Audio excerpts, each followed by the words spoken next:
Hey everyone. Get cozy, settle into a comfy position, and let these calming tales whisk you away to a peaceful night's sleep.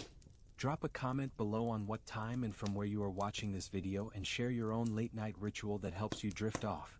The fog clung to the Velen marshes like a lover's embrace, thick and unyielding, muffling the world in a shroud of gray.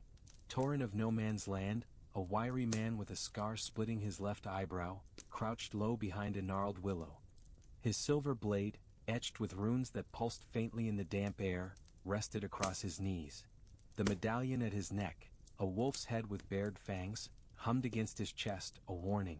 Something unnatural stirred nearby. Torin was no ordinary witcher. Trained in the school of the wolf, he'd abandoned Kaer Morhen a decade ago, driven by whispers of a forgotten lore, the Veil of Eld, a myth older than the conjunction of spheres. It was said to be a ritual, a way to mend or tear the fabric between worlds, guarded by a sect of mages long thought extinct. Most called it a fairy tale, but Torin had seen too much, portals flickering in forgotten ruins, creatures that didn't belong, to dismiss it. Now in the war-torn bogs of Velen he hunted a lead, a crone named Mira, rumored to know the Veil's secrets. The medallion's hum grew sharper. Torin's amber eyes scanned the mist. A shape emerged, a hulking silhouette too large for a man, too silent for a beast. He tightened his grip on his sword, muscles coiling. The air grew heavy, scented with rot and something metallic, like blood mixed with ozone. Then a voice rasped from the fog, low and guttural, not entirely human. "Witcher, you seek what burns." Torin stood, blade raised, but the figure was gone. Only the mist remained, swirling as if laughing at him. He cursed under his breath. Mira's lair was close, hidden in a sunken grove. If she held the key to the veil, he'd find her, even if it meant carving through every fiend in Velen. The grove was a festering wound in the earth, ringed by twisted trees that seemed to whisper as Torin approached. The medallion vibrated furiously now, almost painful against his skin. He descended a muddy slope, boots sinking into the mire, until he reached a hut woven from roots and bone.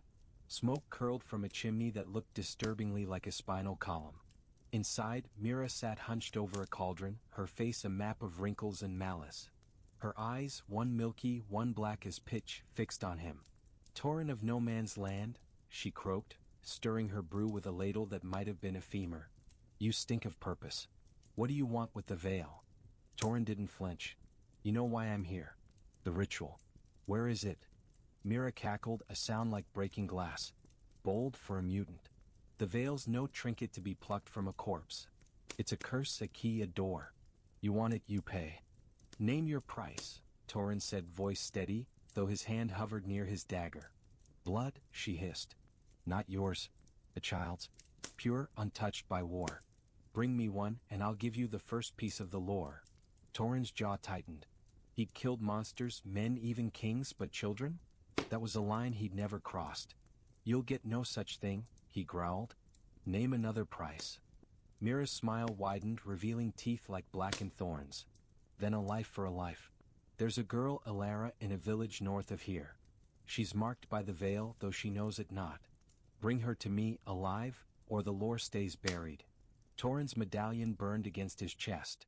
He didn't trust Mira, but the name Elara sparked something. A memory of a prophecy overheard in a tavern, about a girl tied to the world's seams. He nodded curtly. "I'll find her. But if you lie, crone, I'll carve your heart out." Mira's laugh followed him into the fog. The village of Lorne was a cluster of sagging huts, its people hollow-eyed from war and hunger. Torin moved like a shadow, cloaked in black, his medallion silent now.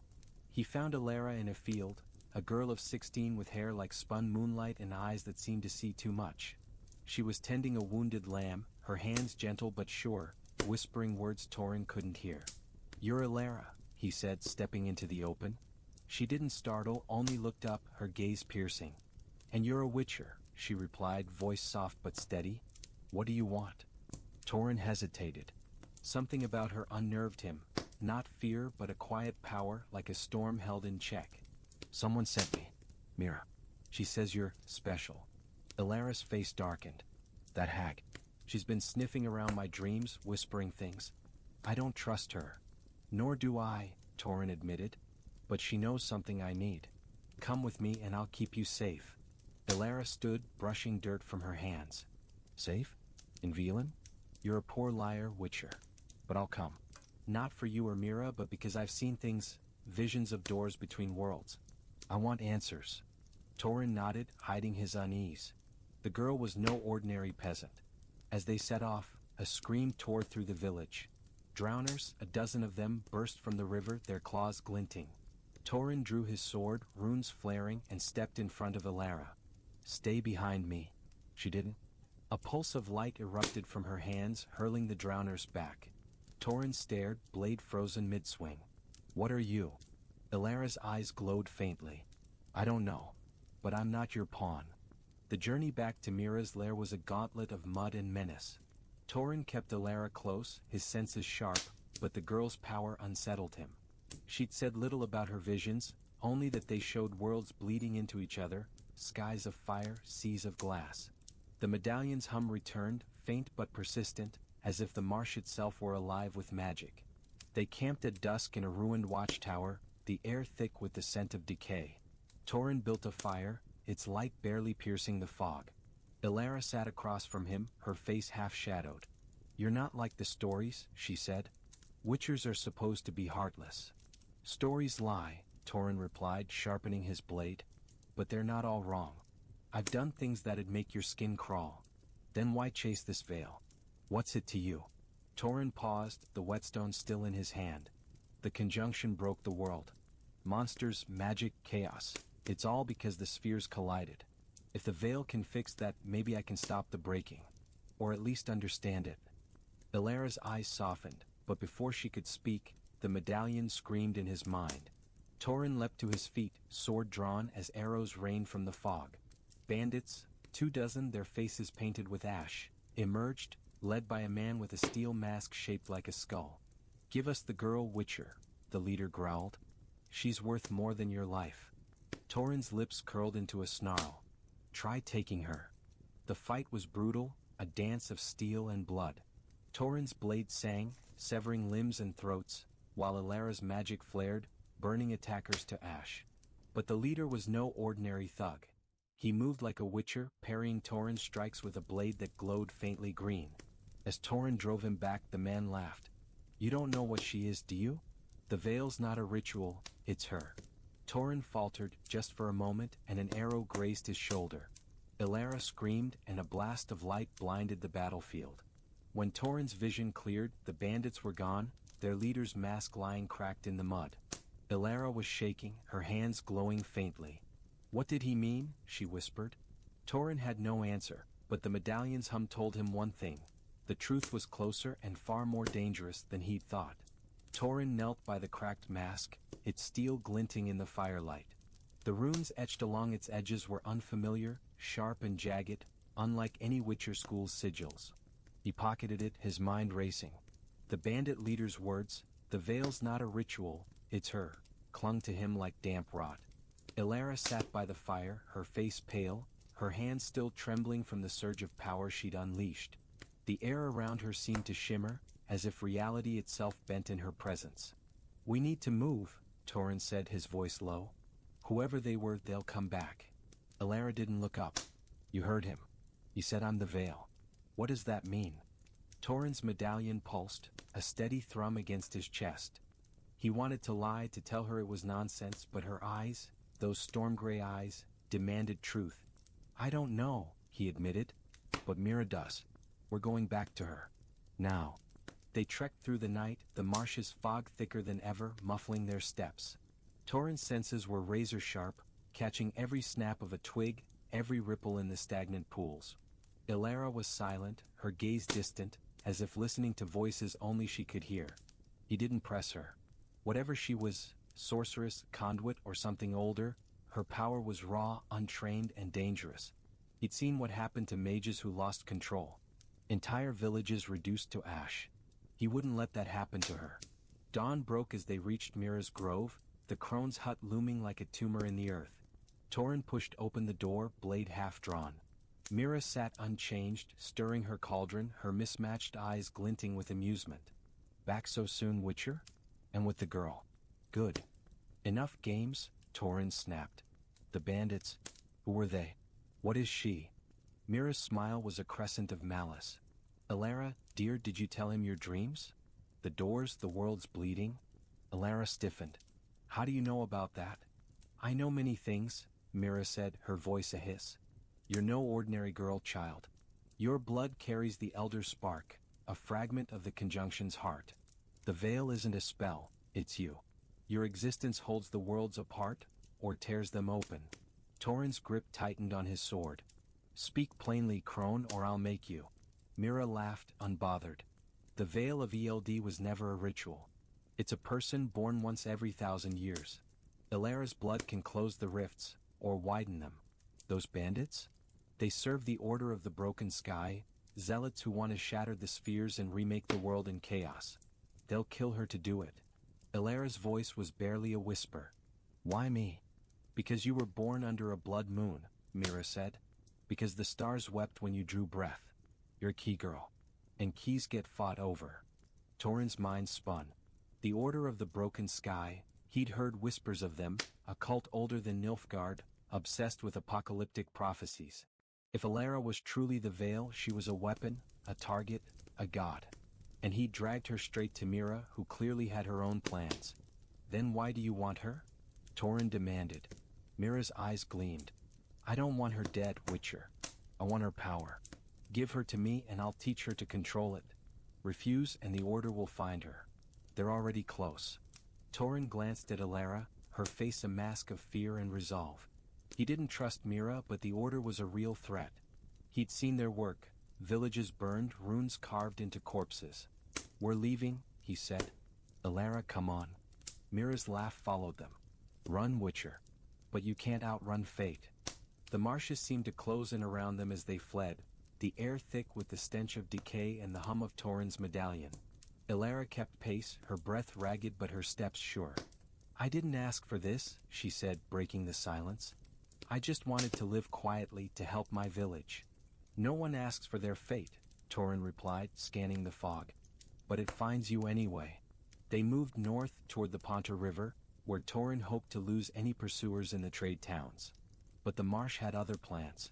As they crossed a rickety bridge, the water below churned and a fiend erupted, its horns gleaming, its eyes like burning coals. Torin shoved Elara behind him, casting art to stagger the beast. His silver blade flashed, carving into its hide, but the fiend was relentless, its claws raking his armor. Elara's hands glowed, and a wave of force slammed the fiend into the water. It screamed, a sound that shook the trees and sank. Torin panted, blood dripping from a gash on his arm. You're getting good at that, he said. I don't want to be, Elara muttered, but there was steel in her voice. They pressed on, but the attack was no coincidence. The Order was tracking them, and Torin knew they wouldn't stop. By nightfall, they reached a crumbling fort, its walls overgrown with moss. Inside, they found shelter in a half-collapsed hall. Torin built a fire, his eyes never leaving the shadows. Tell me about the Veil, Elara said, sitting across from him. If I'm it, I need to know. Torin hesitated. He'd pieced together fragments from tomes and tavern tales, but the truth was murky. The Veil is the barrier between worlds, he said. When the conjunction happened, it tore holes in that barrier. Monsters, magic, even humans, they slipped through. The Elder Spark, what Mira called you, is a living anchor. Your blood, your life keeps the Veil intact, but it can also be used to destroy it. Elara's hands clenched. So I'm a cage. Or a bomb. Both, Torin said. And the Order wants the bomb. A twig snapped outside. Torin was on his feet, sword drawn, as figures emerged from the dark, cloaked men, their faces hidden behind masks like the one he'd taken. The leader stepped forward, his voice cold. Give us the girl, Witcher, and you walk away. Torin's medallion screamed. He glanced at Elara, her eyes blazing with defiance. Run, he whispered. Then he charged. The fight was chaos, steel clashing against steel, the air thick with the ozone tang of magic. Torin moved like a storm, his blade a blur, cutting through cloaks and masks. The Order's fighters were skilled, their weapons enchanted, but Torin was a Witcher in his prime, trained to kill what shouldn't exist. He cast Igni, flames roaring through the hall, and felled 3 men before the leader reached him. This one was different, faster, stronger, his blade pulsing with green light. Torin parried a strike that numbed his arm, the runes on his own sword flaring in protest. "You can't protect her forever," the leader hissed. "She'll end the world or we will." Torin didn't answer, only fought harder, driving the man back. But from the corner of his eye, he saw Elara, cornered by two cloaked figures. Her hands glowed, but she was tiring, her power flickering. Torin roared, casting Quen to shield her, and barreled into her attackers, his sword finding their hearts. The leader seized the moment, slashing Torin's side. Pain flared, but Torin spun, his blade catching the man's throat. The leader fell, blood pooling beneath his mask. The remaining cultists fled, their footsteps fading into the night. Torin staggered, clutching his wound. Elara ran to him, her hands shaking as she pressed them to his side. "Don't die on me, Witcher," she said, her voice breaking. "Not planning to," Torin grunted, but his vision blurred. The medallion's hum was faint now, drowned by the pounding in his ears. As Elara's magic seeped into his wound, warm and tingling, he saw something in her eyes, a flicker of something ancient, not entirely human. "You're not just a girl, are you?" he murmured. Elara's face was unreadable. "I don't know what I am. But I won't let them win." As Torin slipped into darkness, he heard her whisper, "I'm sorry." When he woke, she was gone, her tracks leading back to Mira's grove. The medallion was silent, but the mask in his pocket felt heavier, as if it carried a truth he wasn't ready to face. Torin's side burned as he stumbled through the marshes, the wound barely held together by Elara's fleeting magic. The fog was thicker now, a living thing that coiled around his boots, whispering doubts. Elara had gone back to Mira. Why? To confront the crone? To surrender? The mask in his pocket seemed to pulse, its runes warm against his thigh. He didn't trust it, just as he didn't trust Mira, but it was a clue and he was running out of those. The grove appeared like a bruise on the horizon, its twisted trees clawing at the sky. Torin's medallion buzzed faintly, a sign of lingering magic but no immediate threat. He approached the hut, sword drawn, and kicked the door open. The stench of rot and herbs hit him like a fist. Mira sat by her cauldron, but Elara was nowhere in sight. "Where is she?" Torin growled, his blade inches from the crone's throat. Mira's mismatched eyes glinted with mockery. "Gone, Witcher. She came, we spoke, and she left. The girl's no fool. She knows what she is now." Torin pressed the blade closer, drawing a bead of black blood. "What did you tell her?" "The truth," Mira hissed. "She's the veil, the hinge of worlds. Her blood can seal the rifts, or open them wide enough to drown this world in chaos. She's gone to find the source, the place where the conjunction began." Torin's mind raced. The source, a mythical nexus, a scar in reality where the spheres had collided. Scholars argued over its location, but most agreed it was somewhere in the north, beyond the Dragon Mountains. "Where?" he demanded. Mira grinned, her teeth like shards of obsidian. "The Black Spire in the ruins of Sherrod. But you'll never reach her in time. The Order's already hunting her, and they're not alone. The Elder Spark draws all kinds of monsters." Torin's grip tightened, but killing Mira wouldn't help. He sheathed his sword and turned to leave, but her voice stopped him. "Take the mask, Witcher. It's more than it seems. A key like her." He didn't respond, but the weight of the mask felt heavier as he left the grove. The medallion hummed, and in the distance a howl echoed, not a wolf but something older, hungrier. Torin broke into a run, ignoring the pain in his side.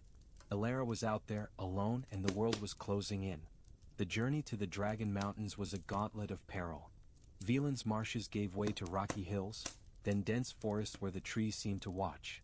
Torin moved fast, tracking Elara's faint trail, broken branches, scorched earth where her magic had flared. His medallion buzzed constantly now, a chorus of warnings. The Order wasn't far behind, and the howl he'd heard in the marshes followed him, growing closer each night. He found signs of Elara in a burned-out hamlet, a circle of ash where she'd fought, footprints leading north. She was moving with purpose, but her power was erratic, leaving destruction in her wake. Torin pressed on, his body aching, his mind plagued by Mira's words. Was Elara a savior or a catastrophe?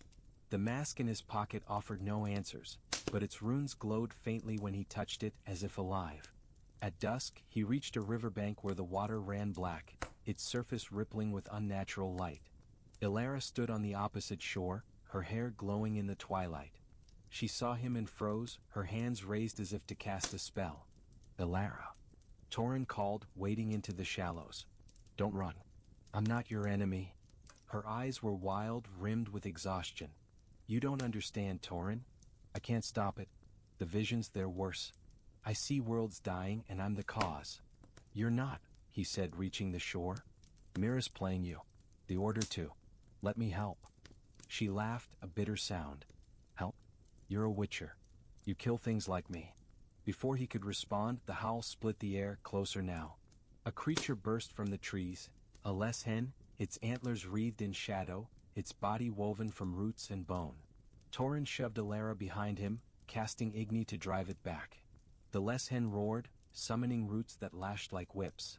Torin's blade danced, severing tendrils, but the creature was relentless, its eyes fixed on Elara. Run! Torin shouted, but Elara didn't move. Her hands glowed and a pulse of light erupted, shattering the less hen into splinters. The forest fell silent, but Elara collapsed, blood trickling from her nose. Torin caught her, his heart pounding. You can't keep doing this, he said. Your power's killing you. She looked up, her eyes dim. I have to. The black spire, it's calling me. I can feel it. Torin wanted to argue, but the medallion's hum was deafening now. He glanced at the mask in his pocket, its runes pulsing in time with Elara's heartbeat. Whatever the spire was, it was no myth, and they were running out of time. The Dragon Mountains loomed like the spine of a dead god, their peaks jagged against a blood-red sky. Torin and Elara climbed through snow-dusted passes, the air thin and sharp. Elara was weaker now, her steps unsteady, but her resolve burned brighter than ever. Torin kept close, his sword never far from his hand. The Order's tracks were everywhere, boot prints, broken branches, runes scratched into stone. They were closing in. Sherrod was a ruin, its elven spires crumbled into dust, but the black spire stood untouched, a tower of obsidian that seemed to drink the light. Torin's medallion screamed as they approached, the air heavy with magic. Elara stopped, her eyes fixed on the spire's peak, where a faint glow pulsed like a heartbeat. Torin trudged through the snow-dusted ruins of Sherrod, his boots crunching against the frozen ground. The black spire loomed behind him, a silent monolith, its once vibrant pulse now dead. The air felt lighter, as if the world had exhaled, but Torin's chest was heavy. Elara was gone, swallowed by a portal to God's nowhere, and the mask, the key to it all, had crumbled to ash. His medallion hung still, no hum, no warning, only a cold weight against his skin. He'd failed her. He'd sworn to protect her, yet she'd walked into that rift alone, carrying the burden of worlds. The order of the broken sky was broken, their leader dead, their followers scattered, but Torin knew better than to think the threat was gone. The veil was sealed, but the scars of the conjunction ran deep. And Elara's final words, "It's not over," clung to him like a curse. He made camp in a hollowed-out elven shrine, its walls carved with fading glyphs of stars and spheres. The fire he built was meager, barely pushing back the mountain's chill. He pulled a flask of white gull from his pack, the witcher's liquor burning his throat as he drank. His side ached, the wound from the fight still raw, but it was the ache in his mind that kept him awake. Elara wasn't just a girl, not just the veil. She'd been a person, scared, defiant, kind. And he'd let her go. A sound broke his thoughts, a faint hum, not from his medallion but from the ground itself. Torin froze, hand on his sword. The glyphs on the shrine's walls flickered, a soft silver glow. He stood, blade drawn, as the air shimmered. A figure stepped from the shadows, not Elara, but a woman with eyes like molten gold, her cloak woven with threads that seemed to shift like starlight. "You're Torin of no man's land," she said, her voice smooth as a river over stone. "The witcher who lost the veil." Torin's grip tightened. "Who are you?" "Call me Silva," she said, stepping closer. The medallion twitched, not with danger but with something older, deeper. "I'm a keeper of sorts. A watcher of the seams between worlds. You've stirred things, witcher. The veil's sealed, but the ripples remain." "Where's Elara?" Torin demanded, his voice rough. Silva's eyes softened, but only slightly. "Beyond your reach. She's alive, in a manner of speaking, holding the worlds apart. But the Order wasn't the only force hunting her. There are others, older, hungrier. They felt the spire's pulse. They're coming. Torin's jaw clenched. Let them come. I'll kill them. Silva laughed, a sound like wind through ancient trees. Brave but foolish. The Veil's balance is fragile. Elara bought time, not salvation. You want to honor her? Find the shards of Eld. Shards? Torin's brow furrowed. The term was new, but it echoed the myths he'd chased. The Veil, the conjunction, the forgotten lore. Fragments of the conjunction's heart, Silva said.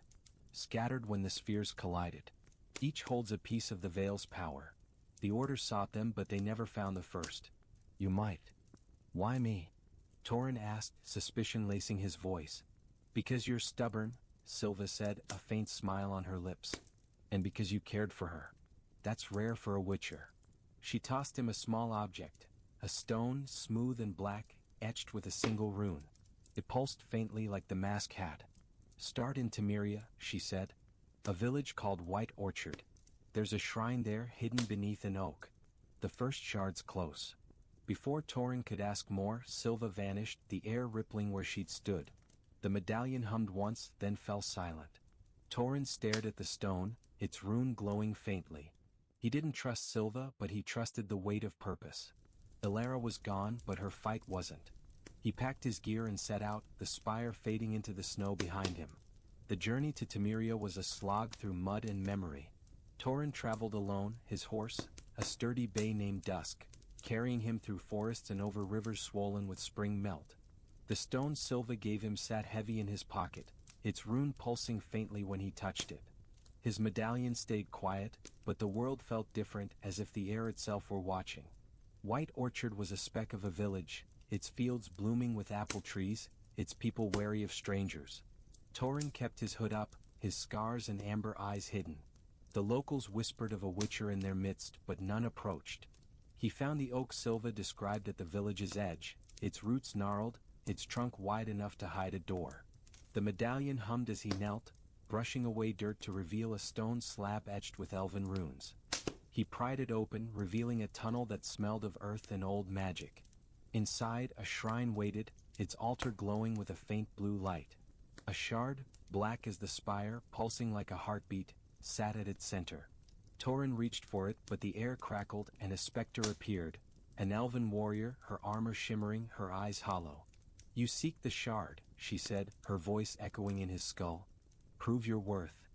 Torin drew his sword, runes flaring. The specter moved like smoke, her blade a blur. He parried, casting ard to push her back, but she reformed, relentless.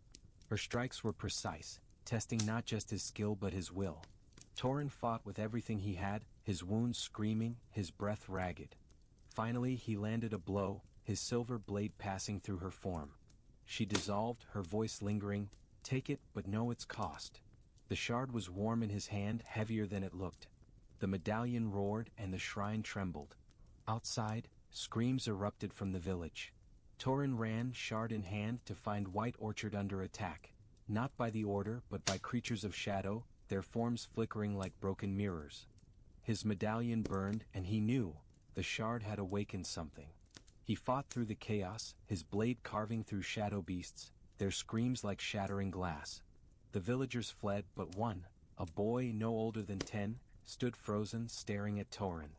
You brought them, the boy whispered, his eyes wide with fear. Torin didn't answer. He couldn't. The shard pulsed in his pocket, and the medallion's hum was a warning. This was only the beginning.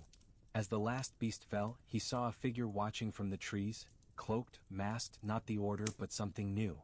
They vanished before he could pursue. Torin looked at the shard, its light dimming. Silva had warned him of older, hungrier forces. He'd found the first shard, but at what cost? The boy's words echoed as he left White Orchard behind, the village smoldering in his wake. Elara's sacrifice had saved the worlds, but Torin's hunt was far from over. The shards were calling, and so were the shadows.